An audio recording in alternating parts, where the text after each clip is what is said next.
When I was a little kid, I dreamt about being a space engineer.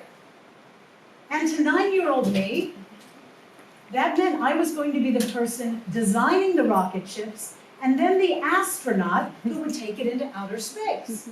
You know, the final frontier. So when you were little and people asked what you wanted to be when you grew up, what did you say? Ballerina? Fireman? Instagram influencer? The truth is, 80% of adults don't realize those childhood dreams. And that's perfectly fine most of the time. But what if you've spent years, or even decades, doing all of the right things in pursuit of that dream, only to have it go sideways or shatter in some way?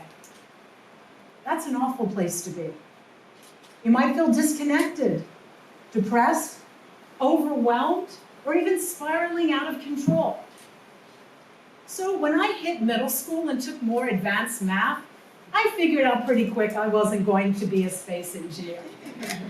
And that's fine. Instead, after college, I entered a career in public relations. And I was going to be a captain of industry, mainly because everyone said that I should. So I built an award-winning public relations firm, we had space in a fancy office tower, and we did great work. Then this little thing happened called the Great Recession. You guys heard of it? It killed nearly 200,000 small businesses, including my own. And boy, did it suck. I had to fire great people. I took on more than $100,000 in business debt and was on the hook for another $60,000 from a long-term office lease without an escape clause. I spent the next 4 years doing all of the client work by myself in order to pay it off. And when I could finally breathe again in 2013, I was diagnosed with Crohn's disease. And that, my friends, was an ugly time. It was hard to let go of that dream to be a successful entrepreneur. But I did let go, mourned the loss, and started moving on. None of it was easy, I gotta tell you that, but I have a much better life now. Today, I get my groove on as a corporate executive. I'm a certified executive coach, and I write about well-being. So obviously, I'm not the only person who's had to deal with a shattered dream. I'd like to tell you about a wonderful woman I know named Jenny Lisk. Jenny's dream was to have a family with Dennis, the love of her life. They got married, had to deal with some fertility issues, and ended up adopting 2 beautiful children. And life was really good. Then Dennis was diagnosed with cancer, and he passed away 8 months later. He was only 44 years old. Jenny was devastated, but she had to pick up the pieces of her life and move on in order to take care of their 2 young children. Jenny found a great therapist, and she had plenty of help from her family and friends. However, she couldn't find a lot of information on what it was like to be a widowed parent. So she decided to go looking for those answers herself. She started a podcast, and the response has been phenomenal. Today, Jenny is dreaming about having new, bold adventures like indoor skydiving, and she attended a women's surf camp for her 45th birthday. Sometimes you don't have a choice in ending a dream. I didn't. Jenny didn't. Some of you out there probably haven't either. But what if you do? Like, I have a dream and it's no longer working for me, and you actually have a choice. Let's talk about that for a minute. What does that look like? The signs that maybe it's time to let go of a dream. For starters, go by how you feel. Maybe something that once excited you now feels like a burden. Perhaps it feels like you used to jump out of bed in the morning, but now you smack that snooze alarm 5 times and you cannot get your butt out of bed. That dream, It's more like an episode of The Twilight Zone, or even a recurring nightmare. Another sign, you've stopped learning and growing. I mean, sure, your life can look all bright and shiny to everybody else on Instagram, but personally, you couldn't feel more stuck. What makes this even harder is the pressure that society puts on all of us to never give up. If you're involved in a relentless pursuit, you're a hero. Kind of like Harry Potter trying to defeat Voldemort. Or when the remaining Avengers all got together to literally reverse time and defeat Thanos. That was pretty spectacular, right? A relentless pursuit, that definitely makes you a hero. Think about all of the countless memes, coffee mugs, inspirational posts that say, you're not a failure as long as you never give up. Things like that. Quitters never win. It's a lot of pressure. Because sometimes you should let go of a dream, especially if a dream is holding you back or bringing you down. And that process of letting go can actually create a happier, more fulfilling life. So it might be that a dream fires you, kind of like my business did. Or you're the one initiating the breakup. In any case, here's how you can gracefully let go of a dream. Step 1, take a pause. We're supposed to be more connected than ever before in today's society. But constantly being at the beck and call of technology, I mean, that's exhausting. You're supposed to respond to texts and emails immediately, juggle childcare, be a rock star at work, to know which frenemy is shading Cardi B on social. So much. And when you've got all of that mental clutter, it's hard to think clearly about life overall, much less your dream.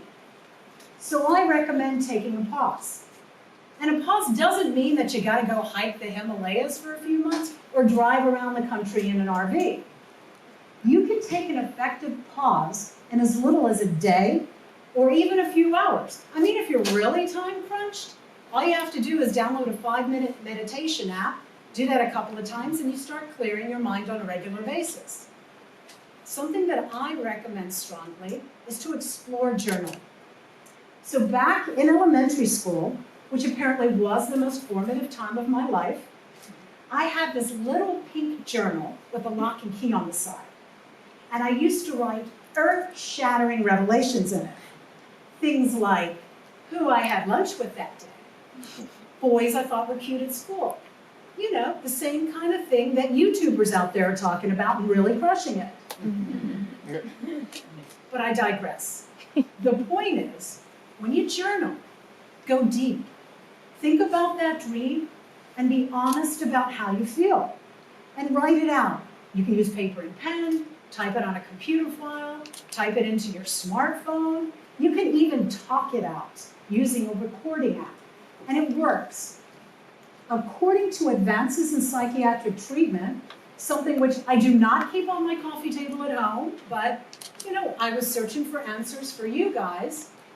If you write about stressful or emotional events for as little as 15 minutes at a time, and I'm talking about 3 to 5 times ever, it improves your well-being.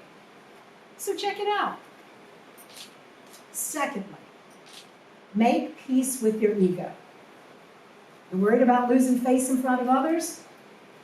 Like most people, I sure was. But when you start judging yourself so harshly, it can really hold you back.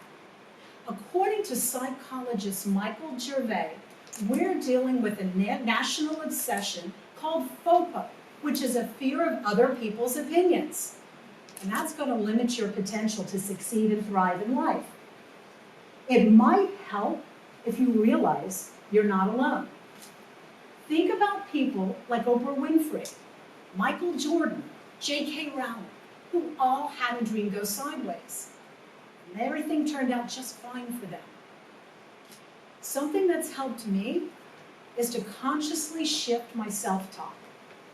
So you know that little voice inside of your head that talks trash about you to you? You do, don't you? We call that the inner saboteur. And whenever that mental smackdown starts, I consciously try to change the negative thoughts to something more positive. So in my case, in dealing with the end of my business, I tried to shift from you're a failure to you're a survivor instead. And it really helped. Number 3, practice gratitude. Reframe that loss by focusing on what you do have. So Dr. Robert Edmonds of the University of California, Davis, I mean, this guy's the gratitude guru himself, has done lots of studies.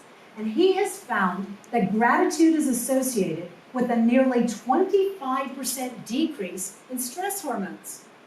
That's huge. So how do you get more gratitude? How can you create this good stuff? Start by writing down everything you're grateful for. And I'm talking about whatever comes to your mind. It could be your health, your friendships, your killer karaoke skills. Maybe that cute guy that swipes right. Note it all down and slowly reread the list. Science has shown that the process of recounting what you're grateful for actually makes you healthier and happier. And now from that perspective of being more grateful, how does the loss look? The end of that dream. Number 4, consider what's possible. So remember when I asked what you wanted to be when you grew up? You didn't have any boundaries back then when you were a kid. Let's go back to that place where anything is possible. What do you love doing? What's on your not so much list? What have you learned in the ups and downs of this journey we call life? And with all of that insight, how would you like to move forward? I know a great guy named Luis Velasquez who's had to do this time and time again. Luis grew up in poverty in Guatemala, and he thought he was going to be a farmer like everybody else he knew. Then a trip to the United States opened his eyes to what was possible. Luis got a college scholarship and started dreaming about becoming a professor. Sure enough, he got his PhD in molecular biology. He bought a house, got married, and Luis thought he was done. Then in 2003, he was diagnosed with a brain tumor. Luis survived, but his marriage and his professional dream didn't. And it felt like his whole world was ending. He seriously thought about suicide until the image of his mother filled his mind, and he knew he didn't want to disappoint her. He got help and started focusing on healing. Doctors said that Luis was never going to walk in a straight line again. And he showed them different by becoming an ultramarathoner. He actually shifted into a career in human resources with lots of international travel, got married, started a family, and then in 2013, the brain tumor came back. Life never quite goes as planned, does it? He regrouped, got great medical care, and went back into remission. And Luis decided consciously to pursue a different career. He got his MBA in leadership development and wanted to become an executive coach and facilitator. And today, he does great work in that area with Fortune 500 companies and major universities nationwide. 5. Let's talk about step 5, treating yourself like a friend. I can be a great friend to others. When it comes to myself, not always. Are you still beating yourself up over a dream that went sideways? Think about what you would tell a BFF who's dealing with the same kind of situation. And chances are good you're not going to kick them when they're down. Would you urge that person to practice forgiveness, to be kind to themselves? Say those words out loud, as long as you're in a relatively private place and you don't have any strangers giving you side eye. And now apply that advice to yourself. It's good insight. The truth is, you might have to shift a dream at any age. I had the pleasure of interviewing a young lady named McLean Hermes. And when McLean was 4 years old, she dreamed about swimming at the Olympics. However, she had vision problems, and at age 8 was diagnosed with 2 detached retinas. Despite 4 surgeries, she went blind in her right eye and could barely perceive vision and color in her left. She kept on swimming though. At age 11, when she started hitting the side of the pool while doing flip turns though, it was time to make a new plan. She consciously regrouped with her parents and coaches and decided to make a shift, to swim instead of at the Olympics to the Paralympics.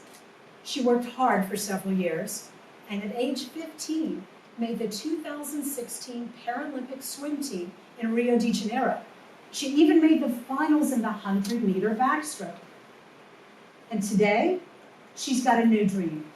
She's a freshman at Loyola University in Maryland, and she's dreaming of pursuing a gold medal at the 2020 Paralympic Games in Tokyo. I'm going to be watching out for her, and I hope you will be too.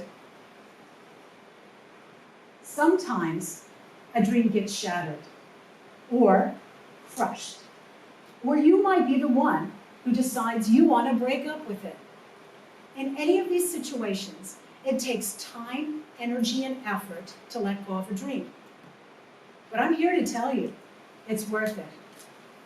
I let go of a broken dream and found a new one to help people get unstuck and unleash their inner rock star. And you have that choice too. Instead of letting a broken dream define you, claim a new one that reconnects you with who you really are. Thank you.